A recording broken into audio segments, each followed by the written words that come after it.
Akkam jirtu kun odeeffannoowwan haaraa ordofuun kan isin biraan ga'u Henok Baqqalee Official YouTube'dha.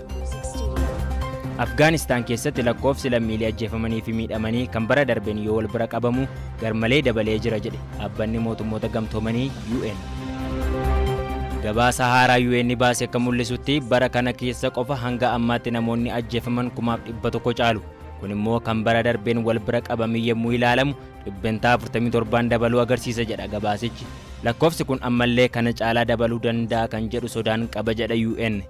Mootummaan Afgaanistaan waggootaaf garee Taalibaan lolaa ture. Gareen kun yeroo ammaa kutaalee biyyattii hedduu qabatee jiraachuu hima.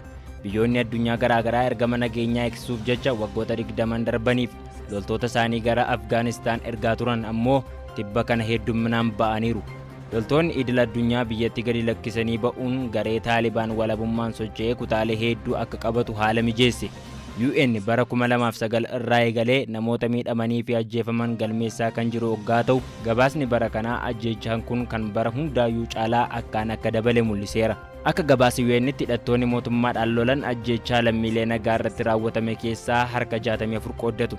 Dhibbentaan 25 ammoo hidhattoota mootummaan kan ajjeefaman yoo ta'u dhibbentaa 11 dhukaasa mormitootaa fi mootummaatiin ajjeefaman. Kanneen ajjeefaman keessaa dhibbentaan 32 daa'immani. Mariin nageenyaa mormitootaa fi mootummaa gidduu akkaan harkifateera kan jedhu UN'tti ergamaan addaa Afgaanistaan Deborah Lyons osoo waraanni kana caalaa hin hammaatiin gareen lachuu akka waliin dubbatan akeekkachiisan. Gabaasni ba'e lammiileen Afgaanistaan hedduun akka haxaawamanii baduuf deeman kan mul'isudha.